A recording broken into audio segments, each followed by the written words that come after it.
ইউরোপের মাটিতে অনুষ্ঠিত হতে যাচ্ছে বাংলাদেশের ঐতিহাসিক ম্যাচ।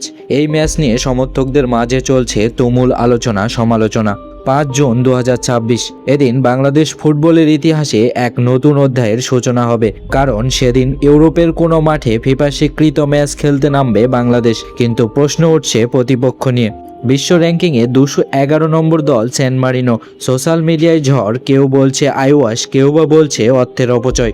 র্যাঙ্কিং বলছে বাংলাদেশ 181, সেই তুলনায় সেন মারিনো একেবারেই শেষ প্রান্তে। তাহলে কি সত্যিই এই ম্যাচের কোনো মূল্য নেই? চলুন পরিসংখ্যান বলুক আসল গল্প।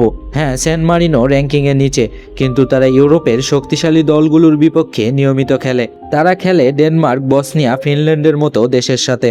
2024 সালে তারা উঠেছে ওয়েফা নেশনস লিগের লিগ সিতে। বিশ্বকাপ বাছাই ওঠা বসনিয়ার বিপক্ষে তাদের হার মাত্র 1-0 গোলের ব্যবধানে।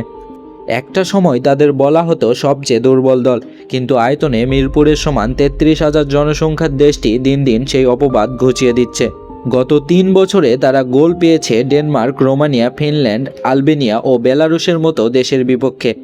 বাংলাদেশের জন্য এই ম্যাচ শুধু একটা ফ্রেন্ডলি নয়, এটা আত্মবিশ্বাসের লড়াই।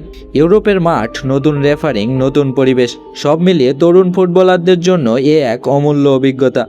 জিতলে আত্মবিশ্বাস বাড়বে, হারলেও শেখার সুযোগ, তাই সমালোচনা থাকতেই পারে। সব মিলিয়ে সেন মারিনোর বিপক্ষে ম্যাচটি নিয়ে যতই সমালোচনা হোক, বাস্তবে ম্যাচটি খুব একটা সহজ হবে না বাংলাদেশের জন্য। বাস্তবতা হলো, প্রথমবার ইউরোপের মাটিতে বাংলাদেশের পদচারণা।